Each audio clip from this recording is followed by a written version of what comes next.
Okay, so today we are going to do a research roundtable, if that sounds official enough for us. Sounds Um, great. but we wanted to dive in a little bit more about olive oil. So we've pulled a study that we think sheds some light, adds some new information, and we're going to do essentially a bit of a deep dive on it. Hmm. Okay. Yep.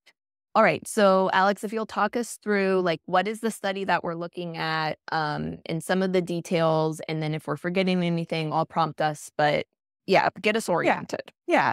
So this is a 2022 study that we pulled up because it was kind of a big deal, and I feel like it was kind of talked about or touched on, and then kind of sank into not obscurity, but we wanted to kind of bring that back up. So it's called Consumption of Olive Oil and Risk of Total and Cause-Specific Mortality Among U.S. Adults. And so this was published by the Journal of the American College of Cardiology in 2022, as I mentioned, volume 79, number 2. And it was an observational study. So one of the nice things about this observational study is it had actually a really large population. Mhm. So it looked at two specific cohorts, a male and a female cohort of health professionals, if I remember correctly. Yeah. And so the total amount of people that they looked at was over 90,000 people over a number of years with multiple checkpoints over that period of time, asking them, how often they were eating olive oil, among other things. There were other Mhm. things that they looked at, which we will touch on later. Yes. And then looked to see what over that period of time, how many people died, of course, and of what causes, and went to see if there was a correlation between or an observation that could be teased out in relation to amount of olive oil taken in and risk of what's called all-cause mortality or total mortality in this study, and then really specific causes, including cardiovascular, but not only. So I Yeah. think that's Yeah. I think that's the a summary. framework. Yep. Mhm. Yeah. And then what they also did is that they did like a substitution analysis, which we'll come to later as one of our points. Because I think in our minds, it's like, it, let's say it didn't go into obscurity, but sort of other parts of it weren't highlighted that were actually Right. really important and create some nuance to the conversation and just keep adding to that overall knowledge base. Yes. Um, do you think it's important for us to look at the doses that they compared in terms of how many people? So there were like different quartiles, or were there five different I think there were quintiles, so quintiles? Yeah, so they 5 were different quintiles. So there groups. was like Yeah. the people who had it less than once a month, and then the highest group, I think they were having like a 1.5 tablespoons, if I'm remembering correctly. Yeah, no, it wasn't very much, actually. I think it was, uh uh, just half a tablespoon, Oh, yes. actually. Yeah, Yeah, I think you're yeah, right. Yeah, 1.5 yeah. grams. Yep. So, yes, the smallest category was, once a month or never. Mhm. Mhm. And then the people who had the most olive oil, so that sort of top quartile. Now I'm counting one, 2, 3, Yeah, I get quartiles and 4. quintiles There were confused. quartiles. I'm sorry. Yeah, you were right. There were quartiles. So the smallest group was no olive oil or no more than like under once a month. And then the people who had the most olive oil was anything for half a tablespoon or 1.5 teaspoons. That's where you had the 1.5. Okay. And then our two middle quartiles were like 0 to 1 teaspoon, and then 1 teaspoon to 1.5 teaspoon. And then we had the above 0.5 tablespoon or 1.5 teaspoon. Yeah. Which really the takeaway there is that we're comparing people who had basically no olive oil to the highest intake group, which is zero point 0.5 tablespoon or 1.5 teaspoon. So Yeah. like that's not a lot. No. And one of the things that surprised me, and I was like, wow, I can't believe they didn't go higher.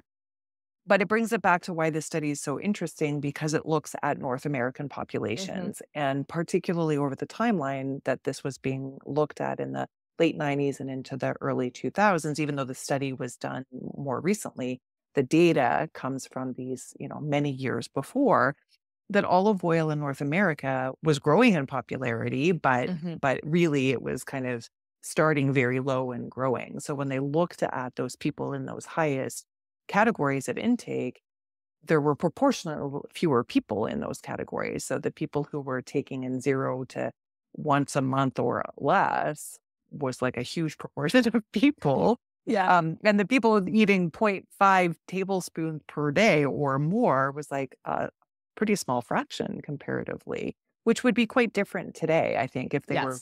doing that study and taking that information. But that, again, the nice thing about that is we really get to have a sense of, did the olive oil make a difference? And if the answer is yes, which it is, Right. spoilers. We'll cut to the chase. We'll cut to the results Yeah. here.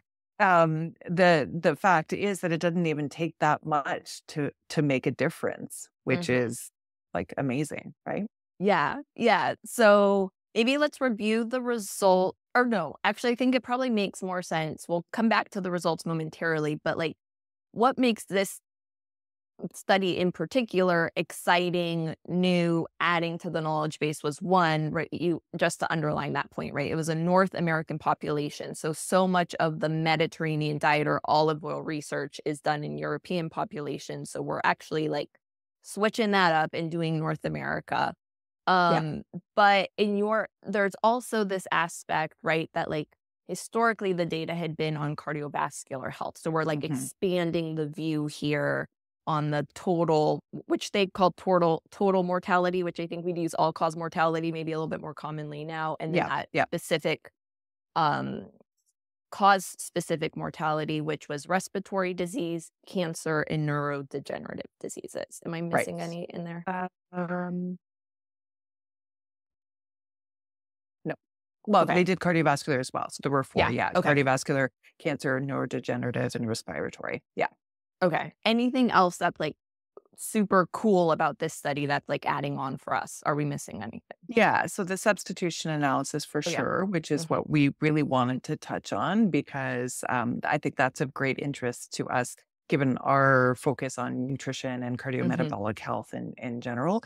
And so we'll segue, I think, into that maybe now, but briefly in a minute. But the substitution analysis was a biggie for me.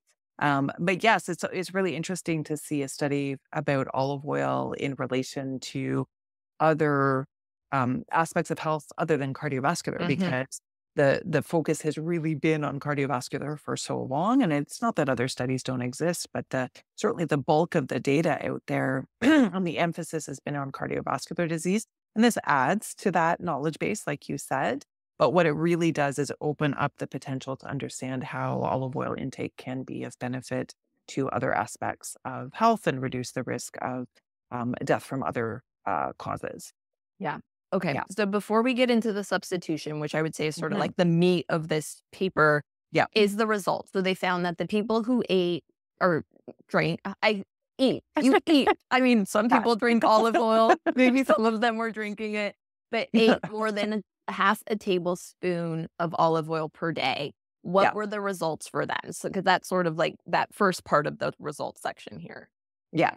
So, I mean, pretty much across the board, we saw a reduction in risk of, not both, but like total mortality. So for any cause, you lump that all together, there was almost a 20% reduction in risk of that. And then for each of the individual mortality causes, right? So if we start with cardiovascular disease, there was a 19% lower risk of cardiovascular disease mortality, 17% lower risk of cancer mortality, 29% lower risk of neurodegenerative disease mortality, and 18% lower risk of respiratory disease mortality. So, and across the board, if you lump everything together, people who had over 0.5 tablespoon versus basically none, we saw this reduction in not just totality, but also those individual causes of mortality as well. Yeah. So everyone was pretty happy about that. Everyone was winning. And not at a very big amount. So again, going back to that idea that it was just comparing 0.5 tablespoon daily intake to less than once a month, or basically a 0 tablespoon intake. Yeah, that seems like almost an incidental intake, right? Like, oh, maybe they had it at the restaurant. Like they went out to eat and it was olive oil in the restaurant, right? It was just like by happenstance. Yeah. In that lower tertile or quintile. Quartile. We will get there. We'll get there. Yeah. Okay, so I think in our mind, the really underappreciated, we called it the underappreciated Yes. underbelly, right? Like what's Yeah. under the headline or sort of what makes it into that abstract was actually the substitution analysis in the results that they found there. So maybe we actually like step back just a second, like what Hmm. happens in a substitution Yep. analysis and then the results on the other side. Yeah, and substitution analyses are things that I'm really interested in because we do see this a lot in the cardiovascular Hmm. nutrition conversation because it's not just the thing that you're eating or not eating. It if you don't have this thing, what are you replacing it with instead, Yeah. right? So if you're not having olive oil as part of your fats for that particular day, what are you having instead, right? Are Hmm. you having butter? Are you having margarine? Are you having vegetable oil? Are you having other types of dairy fat? Are you having meat fat? Are you, whatever those Yeah. things are? Because if in studies try and do this, if we keep everything else equal, so if we keep, let's say we talk about macros, right? So if everyone's taking in 20% fat, well, that can be made up of different things. So Hmm. that can be all olive oil. It can be some olive oil and some butter. It can be all butter. It can be all, whatnot. And so in this type of study, and this is why we love this one, what they looked at is if you replace a certain amount of the dietary fat from other sources with olive oil, what happens, right? Hmm. So if you look at, and in this particular case, they looked at butter and margarine and mayonnaise and vegetable oils, and then sort of like a dairy fat collective, even though butter kind of falls into that category, Hmm. but Hmm. it's always pulled out individually because it's just so um it's almost pure fat. It's not, but it's Yeah. all pure fat, so it kind of stands alone. And so the idea was, okay, we think olive oil is great, Hmm. but is that in comparison to what you're doing instead? Yeah. And so if you eat nothing but butter and you replace that with olive oil, are you seeing benefits or no benefits? And the same with each one of these things. And so that's really useful, not just from a better understanding of how these pieces fit together from a cardiovascular risk or all Hmm. cause mortality risk and all these other risks, but also from a really practical perspective, like when we're talking with patients. So now we're talking about like the transition from research to practice, right? Or research to clinical settings. Yeah.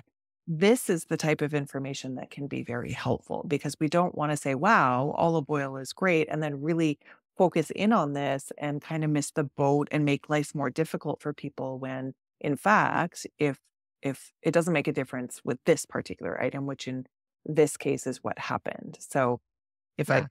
shall I just keep going? If I Well, I was backtrack, just going to yeah, interrupt you a quick second just to yeah, say that, like, globally in nutrition research, this substitute concept, I think in future conversations, we'll come back to again and again, but it's yes, also where the data can get really confusing.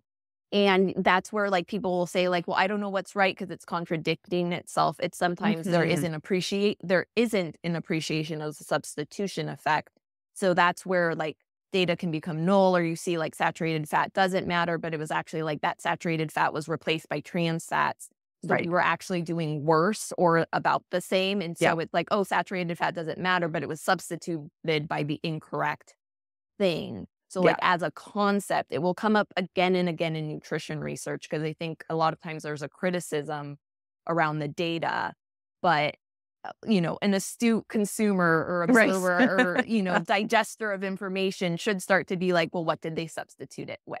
yeah. Um, Yeah, and I'm glad you emphasize that because, you're absolutely right. We will come back to that again and again, and it is very often the thing that leads to confusion and to headlines that are inaccurate mhm. or if not inaccurate, um, are stating without the nuance, which is one of our goals with Yeah. this series, right? To just go, yes, this is what a study says, but these are some things to consider looking for or hearing about and making sense of, because that nuance can make all the difference in the world in some of these instances. And this is a perfect example.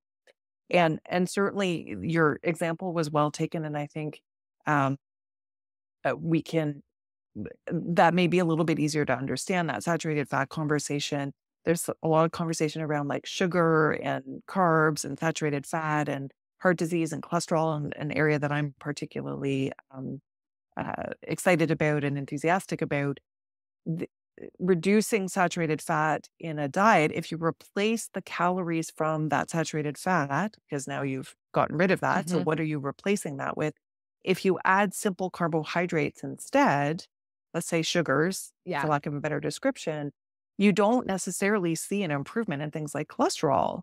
But if you replace that saturated fat with, say, fiber, so still in the carbohydrate realm, so we're not even talking about something else, but Yeah. with complex carbohydrates instead of simple carbohydrates, all of a sudden there's a benefit, right? Yes. And if the headline says reduction in saturated fat doesn't make a difference, because what they've done is they've really focused on, The well, sugar it's one. the sugar one, right? Hmm. Then you're like, oh gosh, well, then what's the point? And everyone who's been saying saturated fat is a thing is wrong. When in fact, this piece, yeah, if you replace your saturated fat with nothing but sugar, you're not going to see any improvement. But if you replace it virtually with anything else, monounsaturated, polyunsaturated, complex carbohydrate, all of a sudden you see benefit. Yeah. And if no one has picked that up and presented that, then we can have these. They're not outright lies, of course, because No. that information is in the study, but it is really trying to not give the full story. Yeah. Right. Yeah. It's definitely not the full story. So Yeah. in this one, we're going to replace butter, margarine with olive oil, vegetable oil with olive oil, dairy fat with olive oil, and mayonnaise with olive That's right. oil. Yeah. And then we're looking at those 4 different outcomes: the cardiovascular, the all cause, and then neurodegenerative and respiratory. Yeah. Okay. So what did they find when Yeah. we substituted with olive oil? Yes. What did they find? And important to note, this continues to be an observational study, right? So it's Yeah. not like they took the people, put them somewhere and said, we are giving you this much less olive oil and giving you this much more butter or something, Hmm. right? So, or vice versa. So this is looking at intakes over time and seeing how switches in amounts of the general population collectively led to different risks, right? And this is where the Yeah. statistical analysis piece is what allows that information to be kind of discerned. But again, observational studies, we always have to just we view that a little bit differently. They're not trying to prove causation. We're looking at correlation. Hmm. But the bigger the observational study, the more data we have, the more confident we're feeling about that result. So, Yes. but yes, when we're looking at these things, what was pulled out was that if you replace basically all of the things that were stated, the butter, the margarine, the mayonnaise, the dairy fat, with olive oil, you see a risk reduction in these things. Hmm. The exception, and there was an exception, was vegetable oils. And the vegetable oils in question here, there were 4 that were kind of observed. So they were soybean, canola, corn, and safflower, I think, right? Yeah, safflower. Hmm. And so what that means as an exception was that if you have someone who's taking vegetable oil of the list that I just listed, because that's what was looked at, Yeah. and you replace it with olive oil, there was no risk reduction. Hmm. It was So a wash. it's a wash. Wash. Yeah. Yeah. But if the person was doing butter instead and replaced it by an equivalent amount of olive oil, risk reduction. Hmm. If they were doing margarine and they did olive oil instead, risk reduction. Same with mayonnaise and the dairy fat overall. Yeah. But the vegetable oil was the one where it didn't seem to matter. If someone was doing vegetable oil and they flipped over to olive oil, they were still as good off. Like it Yeah. was They were still as still well off, receiving basically. benefit. Yeah, Yeah.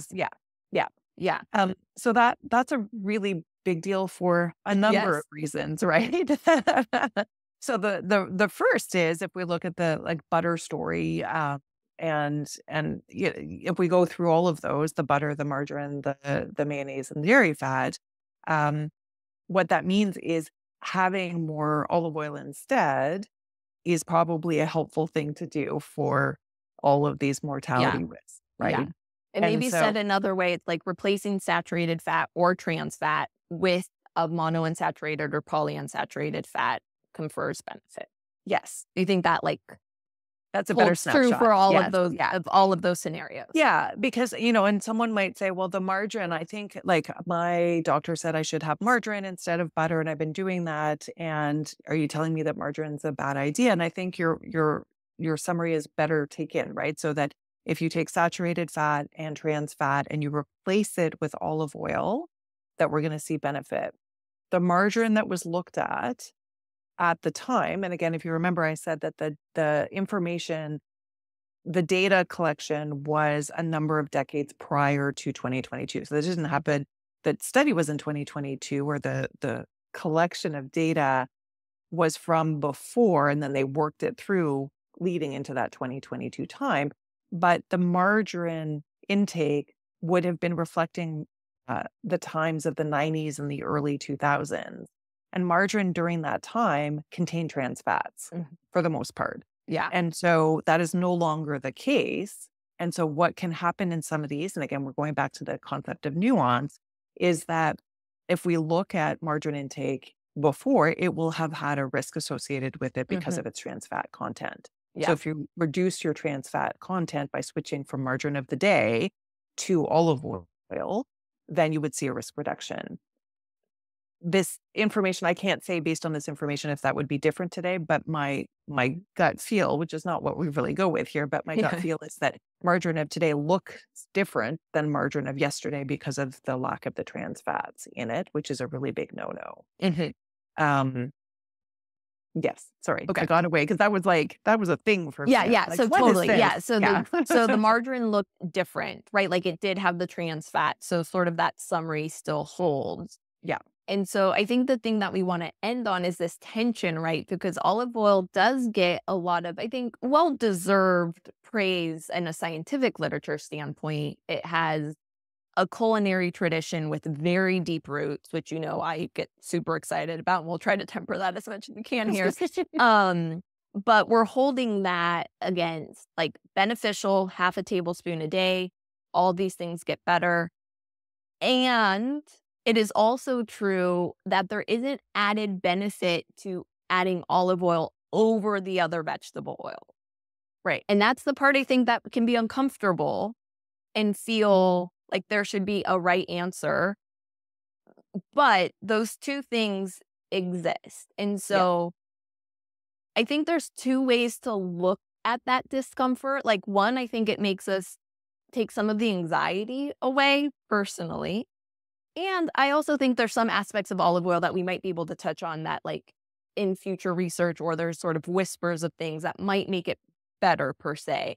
But I'd love to get your thoughts, how you start to think about it. Yeah, I mean, I will often say if you love olive oil, then we've got lots of evidence, especially in that cardiometabolic space. And then now we've got this evidence that's growing even in other types of sort of cause-specific mortality.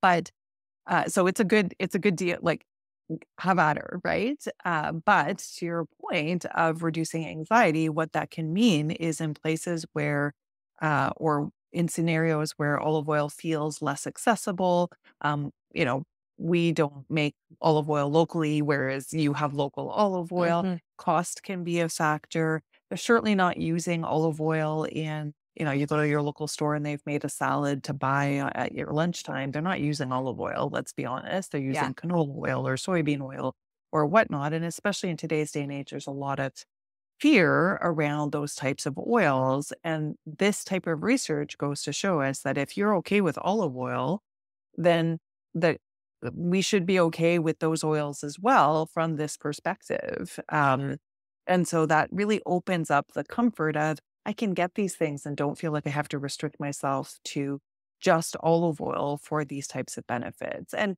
like you said, there may be some extra bonus points for olive oil in other ways, but ultimately, what we're all hoping to do is have good health for as long as possible. And so if we have these types of studies that show we see the risk reductions of these types of mortality causes, cancer, cardiovascular disease, respiratory disease, neurodegenerative, and whether it's olive oil or soybean oil or canola oil, it's all the same pretty much, then that is a comfort. And so we can say, if you love olive oil, it's accessible. go for it. There may be some extra stuff with it related to its oleic acid and its Yeah. polyphenols, but maybe not, or maybe not enough to warrant worrying about it when you have all of this other stuff that's really available. Yeah, and I think it's like I like the realism of that, right? Because I think we have this undue burden that sometimes we feel like we can be contaminated. Like, right? Like we go and it's like we're just sort of in this struggle of doing it the right way. And that can create stress, which I don't think helps, right? Like Yeah. overall. Um, but I will just say I think not to be coy about maybe some of the things that will make olive oil eventually stand out is from like a culinary perspective, which, I like to sit in that space, is from a taste perspective, all those polyphenols and other aspects of olive oil, because it's actually a tasted oil, like not a tasteless oil. Right. That is one of the things that from like a culinary perspective actually mimics the mouthfeel and the taste of saturated fat. So Uh, interesting. Yeah. so that's the part that I think from like a longevity standpoint, right? Because saturated fat gives us flavor, right? Like when you make refried beans with lard, they taste delicious, right? And so when you do it with canola oil, you're not contributing that same like velvety texture and that same taste. And so olive oil, because it has such a strong flavor, it can start to mimic that in a diet, you're not feeling like you're missing out on Mm. something. Mhm. Um, and like we said, there's a little bit of sort of whispers, let's call it, of like the oleic acid, the polyphenols. Like there might be something more specific to olive oil that will eventually, but in the big scheme, like we said, like right now, like they're equal at this point, especially when we look at the chart, right? Like there was no difference. Yeah. And so we sort of get to live in that nuance, which I think is the real world, and that's where the science is taking us, and we'll learn more as we go. Yeah. Yeah. Exactly. Any final thoughts before we say goodbye, or should we end on that note? Hmm. That's a good question. I feel like just because we're talking, this is like a little bonus material. I feel like just because we're talking about olive oil, and if people are like, yes, that really supports the decision I'm already making, or I like it fine, I'm going to start trying to add a little bit more, knowing that that threshold, that 0.5 tablespoon was a pretty low threshold to meet, right? Mhm. Um, a couple of just more like practical tips to keep in mind. So, the first is if I'm working with someone where butter is like their mainstay and we're trying to find ways to transition over to at least some olive oil, we're not necessarily like going all or nothing, especially right off the bat. I'll have people do like a blended product so that it's spreadable in a similar Mm, way, like a mhm. 2 to 1 of butter to olive oil, and that's kept in the fridge. And then you've already started to incorporate that 0.5 tablespoon almost certainly, Yeah. and getting those taste buds moving toward the different goal, and then, you know, working from there. And then the second, which certainly you can speak to more than I, is that it's such a relief to know that we've got lots of information to show that olive oil heated is very safe. You can cook and fry with olive oil, and not expect any problems with the Yeah. quality of the oil, or, yeah, any problems with that, which even earlier on in my career, I cautioned against that. You know, you have olive oil just kind of raw, cold, Mhm. right? And knowing that that isn't needed has really changed the way that I recommend it and consume it myself. And so, that's been a really great practical tip for my practice and personal habits. Yeah. Yeah. I think that's such a great point to underline that it is really a multi-purpose oil. Like you can use it for cooking, you can use it for baking, roasting, frying. This is true for all oils. Like where it becomes an issue and we start to run into that like trans fat issue is like long cook times. So when we say long cook times, it's like 6, 10, 30 hours and repeated fryings Yeah. and over very high temperatures, right? So that isn't normal cooking conditions, right? I mean, this is maybe a caution against reusing the oil to fry Right. again. I think there's a strong argument against that. But, right, like your normal cooking isn't going to be 10 hours at 400, because I'm from California, right? In Fahrenheit, like 450 degrees or 500 degrees for 6 hours. That's not how we cook. Yeah. So, sort of those lab experiments have really shown us that our normal cooking is perfectly safe. So, you can heat it and use it. Um, at least half a tablespoon, if not more. We'll probably have Right. to come back to olive oil in the Yeah. future. Yeah. Yeah. And last on that is the nuance again, right? So sometimes you have all these great studies that show that the olive oil is stable for so long. Of course, at some point it crosses a line of multiple high, like hours and hours of really high temperature cooking. And so if a headline says, olive oil develops trans fat at higher, cooking times, that may discourage you from using that. But then when you actually look at the data and you're like, I have never in my life cooked anything in oil for 8 hours straight. Like, Yeah, at okay, a high well, if I had known temperature. Right, that, yeah. right. Like, yeah. So sometimes the headline doesn't, may not be inaccurate exactly, but the like missing pieces, the silence between the information or, Yeah, the is space between the so, lines. that's Yeah. right, is so telling and really completely changes our understanding of a situation. So Yeah. again, summarizing, that's what we're going to start doing with the series, really trying to pull out the information between the lines so that you can go, oh, okay, that headline said one thing. This information is really providing a more fulsome understanding of the issue at hand, but Yeah. also being practical. We'll try to be Totally. practical. Yeah. All right. So we'll be back soon, and it was a pleasure to talk today. Nice to see you, Antonella. Good to see you too.